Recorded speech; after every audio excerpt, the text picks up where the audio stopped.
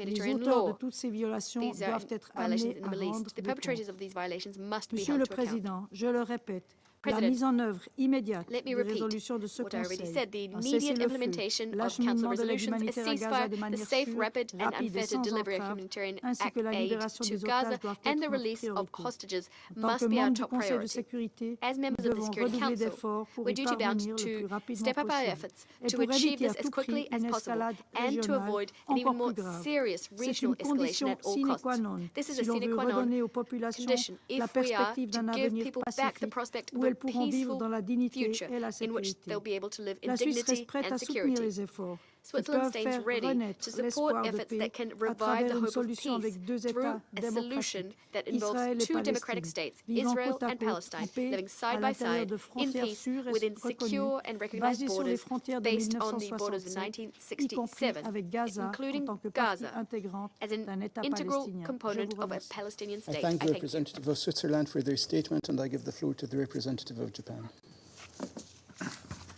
Thank you, Mr. President. I also thank Senior Coordinator Ms. Sigrid Kaag for her very elaborate update.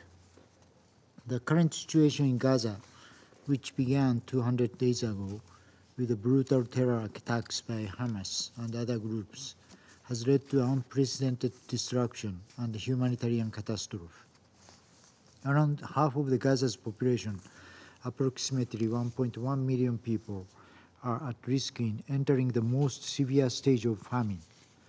There is an acute shortage of basic necessities, including safe water, food, shelter, and medicine.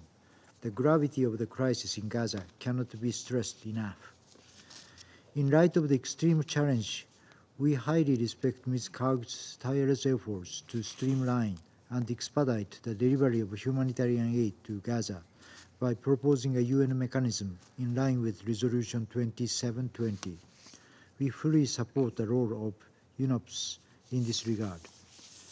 Japan underscores the urgent need to enhance the flow of humanitarian aid into and throughout Gaza.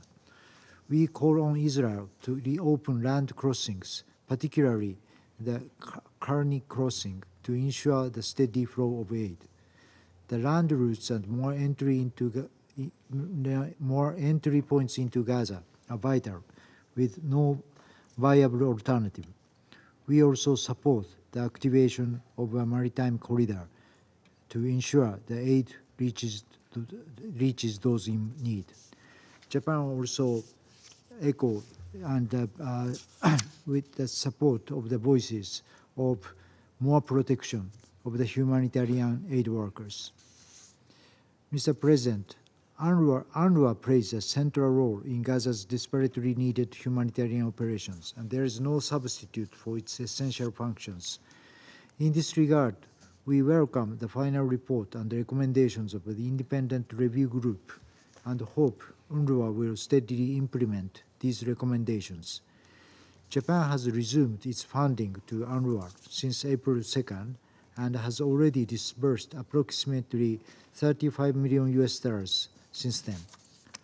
Also, our first in-kind contribution to UNRWA since the resumption will be handed over in early May in Egypt. Lastly, the Security Council last month adopted a resolution demanding an immediate ceasefire in Gaza. However, this has not been achieved, and the humanitarian crisis remains dire. A ceasefire is a critical component for improving the humanitarian situation in Gaza while laying the ground for future reconstruction efforts. Thus, Japan expresses our strong support for the serious diplomatic efforts to bring about a cessation of hostilities and the release of the hostages being made by the United States, Egypt, and Qatar, and we appreciate their tireless efforts. We reiterate our strong appeal to all parties concerned to reach a deal without delay. I thank you. I thank the representative of Japan for their statement, and I give the floor to the representative of France. Monsieur le Président, Mr. je President, remercie I la thank coordinatrice spéciale pour son the exposé. Senior La France Humanitarian appelle à la mise Reconstruction en œuvre Coordinator for her complète des briefing. résolutions France fully 2712 supports the et mandate of 2720. the Special Coordinator and L'exposé calls for the de full Mme Kaag implementation of confirme resolutions l'état catastrophique de 2712 la and situation 2720. humanitaire à Gaza. Ms. Kaag's 2 millions de briefing personnes on her visits to manquent de Gaza confirmed the catastrophic state of the humanitarian situation. 2 million people have absolutely nothing. The number of civilian victims is unacceptable. Palestinians in Gaza are not just exposed to the risk of famine. Famine is upon them, and in this context, the effectiveness of humanitarian aid is a major concern. Et elle l'appelle à mettre en œuvre ces annonces sans délai et à prendre toutes les mesures nécessaires pour qu'une aide massive parvienne à l'ensemble de la bande de Gaza. Cela implique l'ouverture de tous les points de passage et la délivrance de toutes les autorisations nécessaires. La France salue les efforts des partenaires régionaux, en particulier l'Égypte et la Jordanie, visant à permettre un acheminement plus substantiel de l'aide ainsi que l'ouverture d'un corridor maritime depuis Chypre. La France poursuit sa mobilisation. Elle soutient l'opération Grain from Ukraine qui permettra au Programme alimentaire mondial de livrer du blé ukrainien à la population civile de Gaza et elle soutient une livraison additionnelle d'aide alimentaire par le Programme alimentaire mondial au nord de la bande de Gaza. The Il est WFP's delivery of humanitarian operation, the Grain from Ukraine initiative, as well as additional delivery of humanitarian aid. There must be humanitarian, immediate, safe and unfettered access, as requested by the ICJ. It's not a question of counting the number of trucks entering Gaza every day, but making sure that these trucks are loaded with the necessary cargo. Aid must come not just to the Gaza Strip, but it must also flow within the Gaza Strip and be distributed safely. À l'acheminement des secours peut constituer un crime relevant de la compétence de la Cour pénale internationale. Il existe encore de nombreuses restrictions quant aux objets et denrées qui peuvent entrer dans Gaza, en particulier pour les infrastructures de santé, mais aussi pour l'eau et l'assainissement et le traitement des déchets. La protection des travailleurs humanitaires doit être garantie en toutes circonstances. Le droit de la guerre et les principes humanitaires de précaution et de proportionnalité dans la conduite des hostilités doivent également être respectés. La France appelle tous les acteurs à garantir l'efficacité des mécanismes de déconfliction. Monsieur le Président, la France exige la pleine mise en œuvre des résolutions de ce Conseil, à commencer par la libération de tous les otages. Il est nécessaire de parvenir à un cessez-le-feu immédiat et durable et garantir la protection des civils. Nous ne sommes pas confrontés à une catastrophe naturelle. Cesser les combats, c'est la meilleure façon de résoudre la crise humanitaire. La France redit sa ferme opposition à une offensive terrestre à Rafah qui entraînerait d'innombrables victimes civiles et un désastre humanitaire. Il est essentiel que le Conseil de sécurité s'engage résolument dans la voie d'une résolution du conflit et pose les bases d'un règlement politique. La solution des deux États est la seule qui puisse assurer aux Israéliens et aux Palestiniens la paix et la sécurité à laquelle ils aspirent. La France est activement mobilisée en ce sens et elle reste convaincue du rôle central que le Conseil de sécurité doit jouer. Le projet de résolution que nous avons soumis aux membres de ce Conseil, qui aborde tous les volets de la crise, s'inscrit dans cette perspective et j'appelle tous les membres de ce Conseil à le soutenir. Je vous remercie. I thank the representative of France for their statement, and I shall now make a statement in my capacity as the representative of Malta. I begin by thanking Senior Humanitarian and Reconstruction Coordinator, Ms. Sigrid Kog, for her informative briefing. 4 months after the adoption of Resolution 2720, we regret that there has been no meaningful increase in the scale and predictability of the UN's humanitarian response in Gaza. Malta once again demands the immediate implementation of relevant resolutions of this Council regarding the need for an urgent ceasefire, the release of all hostages, and the facilitation of desperately needed humanitarian aid into and throughout Gaza. In the face of such dire humanitarian conditions, Malta is deeply dismayed by the unjustified blockade of aid into and throughout Gaza. Famine has grasped the north of the Strip, and the rest of the population is now the most food insecure in the world. Over 34,700 Palestinians have been killed in Gaza. The vast majority of them are women and children. Furthermore, as recalled by the Secretary General, reports continue to emerge on the use of deadly experimental AI targeting systems to devastating effect in Gaza. Last week, the Council also met to discuss the irreplaceable nature of UNRWA. There can be no meaningful aid response in Gaza without the agency. We have also taken note of the final report regarding the agency's neutrality, which determined that UNRWA has in place significant mechanisms to ensure compliance and respond to neutrality breaches, and further welcome the agency's commitment to implementing the recommendations put forward in the report. However, this UN agency and all humanitarian aid in Gaza continues to be undermined. In these difficult times, we need to avoid politicizing the work of humanitarian actors and undermining the legitimacy of the United Nations in Gaza. We further reject and condemn the staggering number of humanitarian and UN staff killed by Israel during this conflict to date. Thorough and transparent investigations leading to accountability are critical in all instances. The established humanitarian notification and the confliction system must be respected. Yet, we see the opposite in the destruction of hospitals and bombing of aid convoys. We also echo the call of the Secretary General for a credible and independent investigation into recent reports of mass graves at the Nasser Hospital in Khan Yunis and at the Al-Shifa Hospital in Gaza City.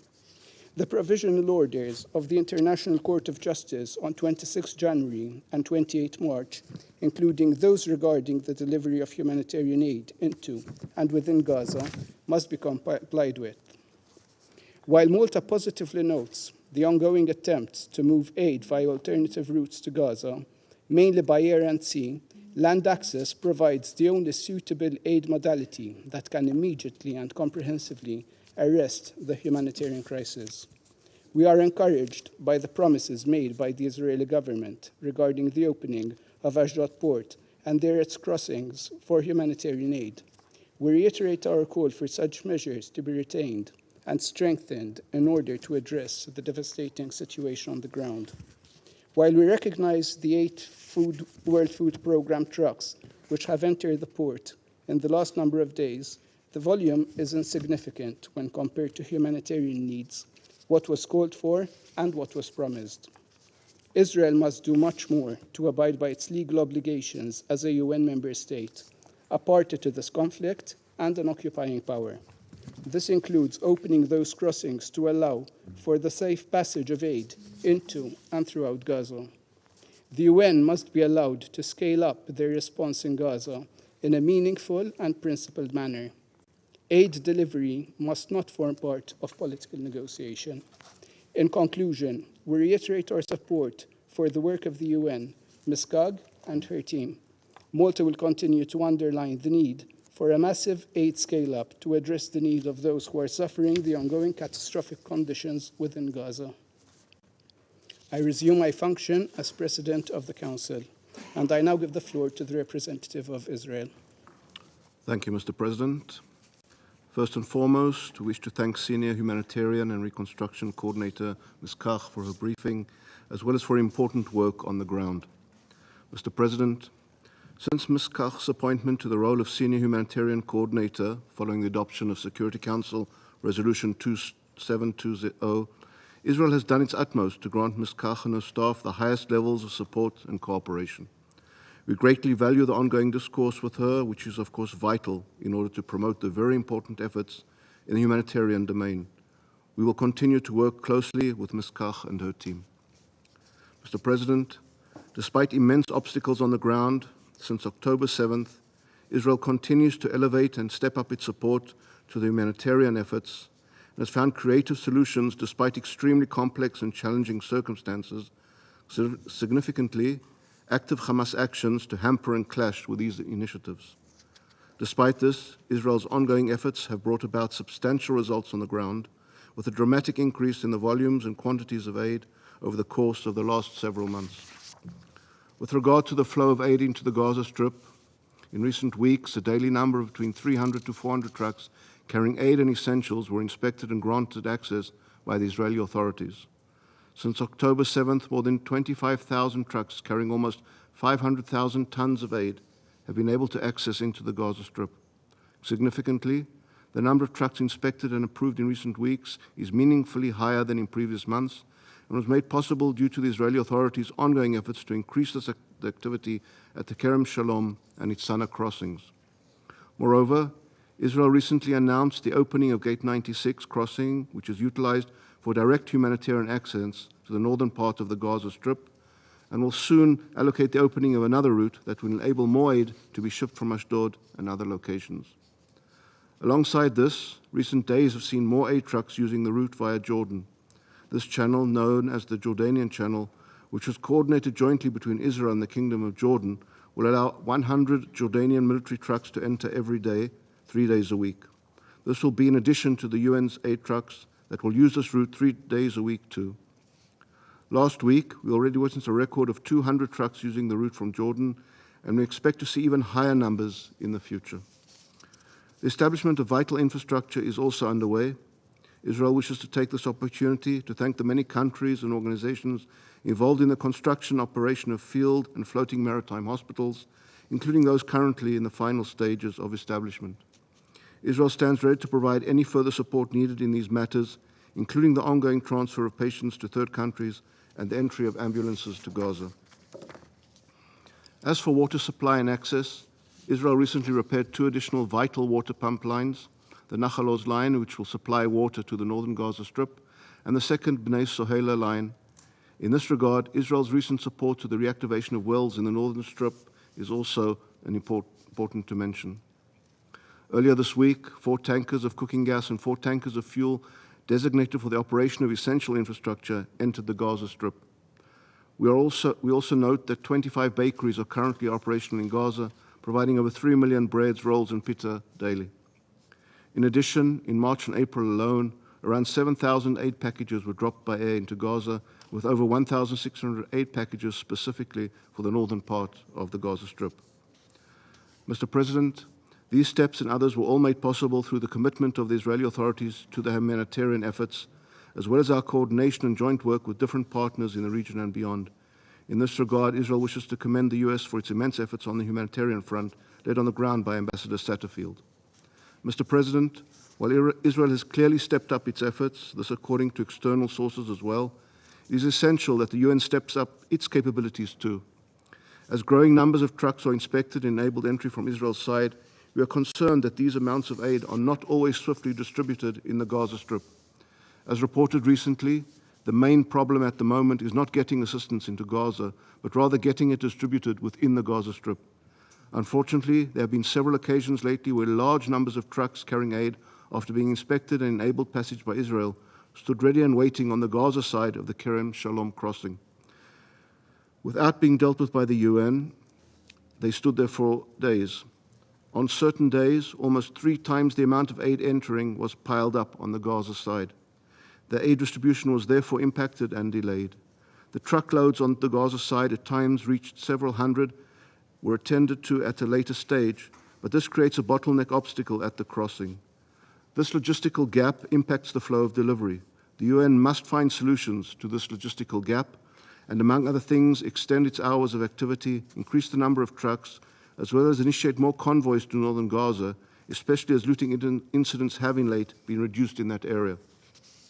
Mr. President, as we sit here in this Council to discuss humanitarian efforts, which are indeed extremely important, we cannot remain silent in light of a most horrific humanitarian case of injustice, the 133 hostages held by Hamas and other terrorist groups since October 7th. While this Council expects Israel to step up efforts and do its share with regard to humanitarian aid to the Gaza Strip, this Council must step up its own efforts and demand that this horror, which has lasted more than 6 months, finally ends. It is regrettable that this Council cannot bring refuge to these hostages and their families. We are here to remind all that these hostages have not been allowed any basic humanitarian assistance by their monstrous terrorist kidnappers at all. Israel will do whatever it takes to bring them home. This Council must step up to that task too. I thank you, Mr. President. I thank the representative of Israel for their statement. I will now give the floor to Ms. Sigrid Koch to respond to comments and questions raised. Thank you very much. There were, I believe, 3 questions. I'll respond to those. First of all, on the question of consent with regards to the mechanism, as asked by the representative of the Russian Federation, well, the mechanism is mandated by this Council and as such not a voluntary arrangement. It's not an à la carte option, but we've had very close discussions and constructive discussions with the Israeli authorities at all levels regarding the operationalization of the mechanism and details related to the notification system as well as the database. And we intend to operationalize it, as I mentioned, and we count on the cooperation of all to ensure implementation, because it's aiming to facilitate, to expedite, and to obviously underpin the actions on the ground by the humanitarian actors. I've also discussed it in a series of meetings with the then Prime Minister of the Palestinian Authority, Mohammed Shtayyeh. I've also discussed it with Prime Minister Mohammed Mustafa and a number of his senior officials. So at the highest levels in both Israel and the Palestinian Authority, I have engaged, as I've done with, of course, other partners, important partners in the region. When it comes to the concept note with the funding proposal that was actually sent to donors and member states on the 15th of March, it referred to crossings already opened, but the concept note itself includes also in the cover letter, and I quote, "The mechanism will also be able to service additional aid delivery routes to Gaza as well as maximize the efficiencies of existing routes. Thus, taken in totality, it will serve as a one-stop shop for facilitation of humanitarian relief consignments to Gaza through all entry points present and additional ones, as for instance I listed also in my remarks on the intent by the Israeli authorities to open more and those that have been opened since 5th of April, with key functions in Gaza. So in keeping with the mechanism, the goods coming from Jordan in the first instance, as well as to Gaza via Eretz and other northern crossings present and prospective, I hope, as well as the maritime route, this will be used. And Security Council, the last question, Security Council Resolution 2720, it's clear it requires the mechanism to be used to verify the humanitarian nature of aid. It's, however, of course, a logical premise that the mechanism, the way it is constructed, could also be used for commercial goods in future, in due course, when it comes also to early recovery and reconstruction, but is constructed with a view to the language of the Council for Humanitarian Assistance. It is, however, upon the parties. Commercial goods as such, I'd like to stress that, are needed, very much so within the Gaza Strip. We need the informal economy and the formal economy to be rebooted and combined with cash assistance and the availability of cash, which is currently absent in the Gaza Strip for a number of reasons. This is critically important to help restore elements of human dignity for the civilians in Gaza. And I thank you very much for your support, political unity and voice, and we will continue with the teams and the wider UN family to do our utmost to deliver on the expectations. Thank you. I thank Ms. Koch for the clarifications she has provided. There are no more names inscribed on the list of speakers. The meeting is adjourned.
Hi. Okay, we're going to go straight to questions. You've heard this tab right now, and let's start with questions. Edith from Edith. Yeah, I know Edie. We've known each other for many years. That's right. Ms. Koch, how would you describe Israel's cooperation with your efforts to speed desperately needed aid into Gaza? Well, I think there's very constructive cooperation with my mission. The discussions I'm having at the highest level with the members of the War Cabinet, but also at a more practical level. Of course, ultimately, the resolution asks for two elements, and one of them is facilitation, expedition, acceleration of the volume of aid getting into Gaza. The second one is the establishment of a mechanism, which you've heard me explain what this will do, to underpin it, to provide transparency, to provide visibility, but also allow for prioritization and speed of acceleration. On the mechanism, as you know, I've mentioned here that we're about to launch, to apply it to the Jordan route as well as the Cyprus route. This also, of course, requires the full cooperation of the Israeli authorities. I have responded to that. And we've seen since the 5th of April a number of measures adopted by the Israeli government. I have listed them extensively. We're in continuous discussion and negotiation about the other measures that obviously we also need, ranging from effective deconfliction to the importation of repair materials and critical equipment, be it either for hospitals or even as simple as the spare parts for trucks. So this is an ongoing, intensive negotiation. What I'm calling for is a paradigm shift in the diversification of the types of goods, continue to increase the volume because the totality of needs of the civilian population is so significant that a lot more is needed. Equally so, the ability for the UN family, but also the NGOs, international and national NGOs, to distribute effectively. And that, of course, needs a broad range of solutions, from the repair of the roads to actually deconfliction, as I just mentioned, but also the ability to operate safely and securely. It pertains to checkpoints, it pertains to crossings. There's still a lot of work to be done.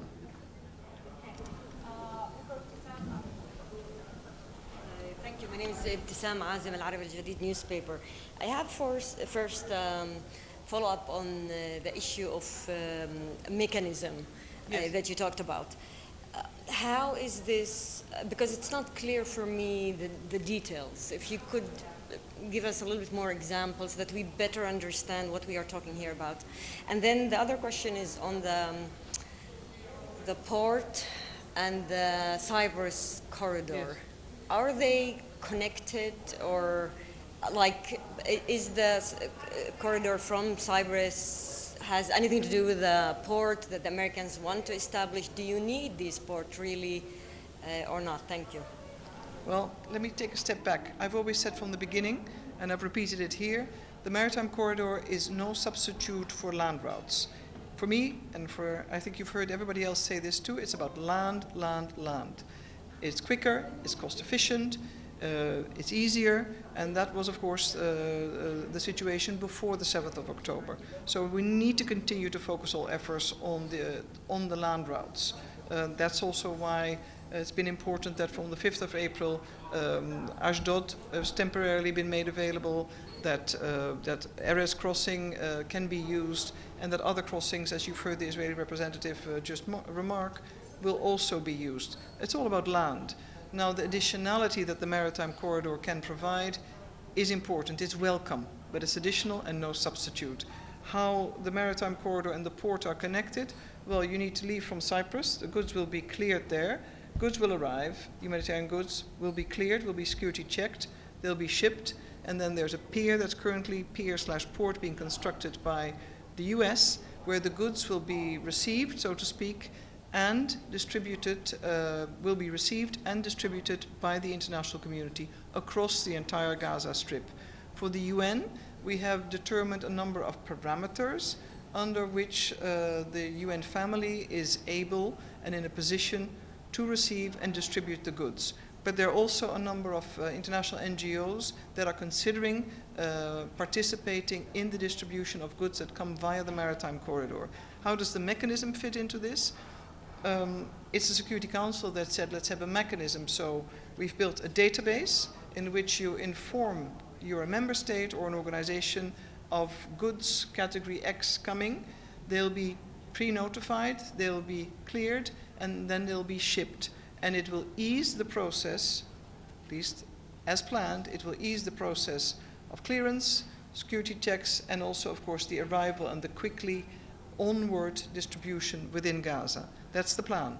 We will have monitors and our staff that will verify the type of goods, and I'll be working from Gaza with my team, because the end chain is verification and monitoring within Gaza, but in support of the humanitarian action, also to allow the actors to scale up significantly, because significantly more assistance needs to be provided. And as I mentioned, it's not just about humanitarian assistance. We need a broadening of the types of goods that are allowed in, but we also need the commercial sector to start functioning again. Human dignity is also about choice.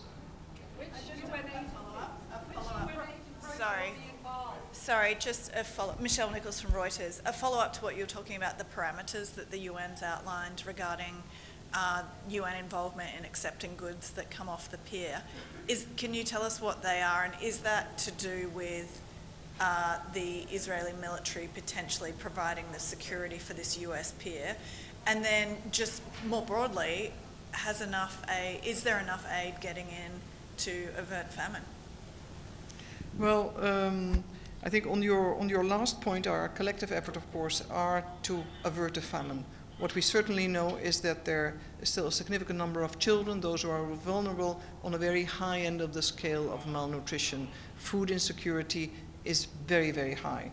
So what we need is not only the volume to go up, but we need predictability and we need sustainability. It needs to be a constant. It needs to be every day. People need to know that it is coming. But the importance of fresh produce, for instance, the importance of therapeutic feeding, the types of nutrients that pregnant women need, all that needs to be broadened and consolidated. When it comes to parameters, well, there are a number of them. Indeed, one of them is also appropriate, truly effective deconfliction, freedom of choice, the way we operate, the ability to distribute all over the Gaza Strip, and of course the appropriate distance, in this case also from the Israeli Defense Forces, amongst others. But the parameters are being discussed, and it's been clear from the outset that we've said we want to maximize and be part of the overall effort, but under certain conditions. And there's been no doubt about the clarity is that we're seeking, and we're very hopeful that we're getting there. Ultimately, the goal is to reach people on a constant basis. Thank you. Thank you so much. Thank you very much. Which UN agencies will be involved in the distribution from the U.S. pier into Gaza? Will UNRWA be involved? I beg your pardon? Will UNRWA be involved? In my statement, I've explicitly said the entire UN family. Thank you.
Radio Swiss Jazz. Music. Pure. Swiss made by SRG SSR.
Cried to myself alone.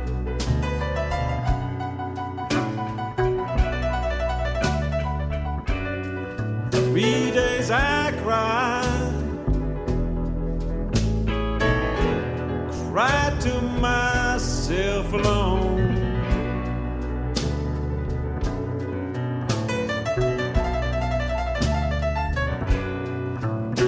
Come on one day,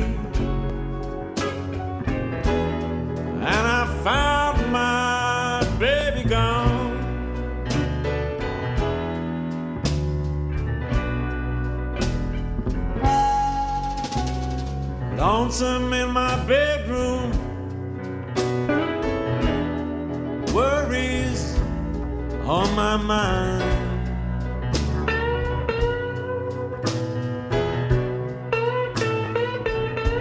So lonesome in my bedroom, all I got is worries on my mind.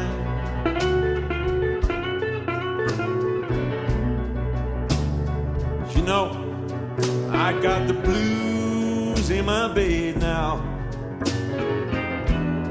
and my woman on my mind.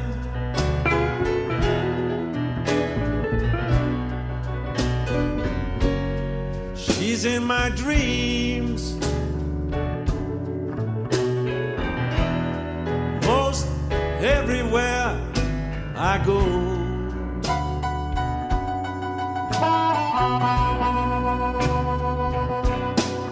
She's in my dreams, most anywhere I go.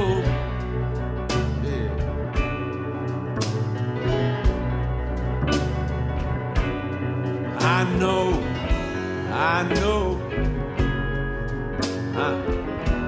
I won't live high no more. Yeah.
She's gone.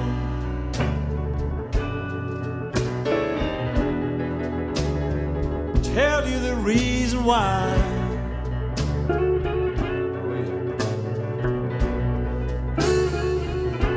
Well, she's gone, but not forgotten. Let me tell you now. Let me tell you the reason why.